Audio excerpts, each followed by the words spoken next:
அல்லாஹ் சொல்றான், யார் அந்த நிராகரிப்பை மேற்கொண்டார்களோ அவர்களுக்கு இவ்வுலக வாழ்க்கை அழகாக்கப்பட்டுள்ளது, இவர்கள் நம்பிக்கை கொண்டவர்களை ஏளனம் செய்கிறார்கள். இந்த மூமின்களை பார்த்தா என்ன சொல்லுவாங்க, என்ன என்ன படிச்சிருக்கீங்க அப்படின்னு. இல்லைங்க 7வது வரைக்கும் தான் படிச்சு. என்ன பண்ணிட்டு இருக்கிறீங்க? இல்லைங்க இந்த மாதிரி தீனுடைய வேலை பண்ணிருக்கோம். ஓஹோ, சோ சேட் அப்படி இலக்காரமாக பேசுவோம். ஏன் படிக்கிறலாம் வைக்க மாட்டீங்களா?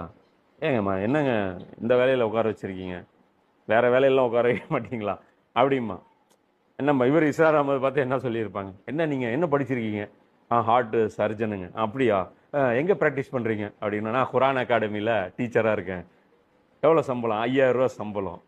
5000 ரூபா சம்பளத்துக்கு குரான் அகாடமியில் டீச்சரா நீ ஏன் பண்ணிட்டு இருக்கிற? அதனால தான் இஸ்ரார் அகமது என்ன சொல்லுவார்னா, அவர் சொல்றது வேற மாதிரி, அது இப்போ பாசிபிள் இல்லைன்னு வச்சுக்கோ. அவர் என்ன சொல்லுவார்னா, இந்த குரானுடைய வேலைக்கு வாங்க, நீங்கள் துனியாவில் நீங்கள் இந்த திறமையும் வளர்த்திக்கிங்க, உங்களால் 1,00,000 ரூபா சம்பளம் வாங்குற முடியலை, படிப்பெல்லாம் படிங்க.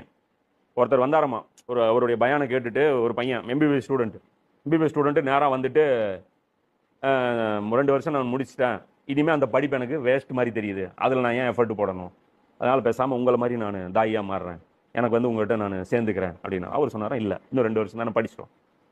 ஏன்னா இவனுக்கு படிக்கிறதுக்கு வக்கில், அதனால் வந்து இங்கே குரான் கிளாஸ் எடுத்துகிட்டு இருக்கிறான்னு நினச்சிட்டு உன் பேச்சுக்கு மதிக்க மாட்டானுங்க. டாக்டர் டிகிரி படிச்சுட்டு அது தூக்கி குப்பையில் போட்டு அதுக்கப்புறம் வந்து குரான் படி, அப்போ வந்து நீ பேசுறதுக்கு உனக்கு ஒரு பேச்சுக்கு ஒரு வெயிட் இருக்கும். இது வந்து ஒரு டம்மி வேலைன்னு நினச்சிக்குவாங்க. அந்த டம்மி வேலை நீ நினச்சிக்காதுங்க. அது மாதிரி நம்ம வந்து இந்த ஸ்கில் வேணும் இதுக்கு. குரான் வந்து எக்ஸ்பிளைன் பண்ணுறதுக்கு சாதாரண இல்லை. ஒரு இன்ஜினியரிங் ஸ்டூடெண்ட்டுக்கு எவ்வளோ டேலண்ட் வேணுமோ, ஒரு நீட் படிக்கிற எக்ஸாம் ஒருத்தன் படிக்கிறது எவ்வளோ, இதெல்லாம் வந்து பார்க்க போனால் பிஹெச்டி சப்ஜெக்ட். இது இருக்கிறதுல கஷ்டம். எது சிலபஸே கிடையாது, நீயே தேடி தேடி ரிசர்ச் பண்ணி படிக்கணும். அதுக்கு பேர் தான் பிஹெச்டி. அந்த பிஹெச்டி போய் நீ ஒரு ப்ரொஃபஸர்கிட்ட போய் நீ அதை வந்து காமிச்சு அந்த ஒரு சப்மிட் பண்ணினா உனக்கு டாக்டர் டிகிரி கொடுப்பாங்க. உண்மையிலே நீ குரானுக்கு இன்னைக்கு வந்து தஃப்சீர் பண்ணணும், ஒரு குரானுக்கு வந்து நீ விளக்கத்தை நீ தேடணும்னா உனக்கு இதோடைய வேல்யூ என்ன, பிஹெச்டி லெவல் நாலேஜ் இருக்கணும்.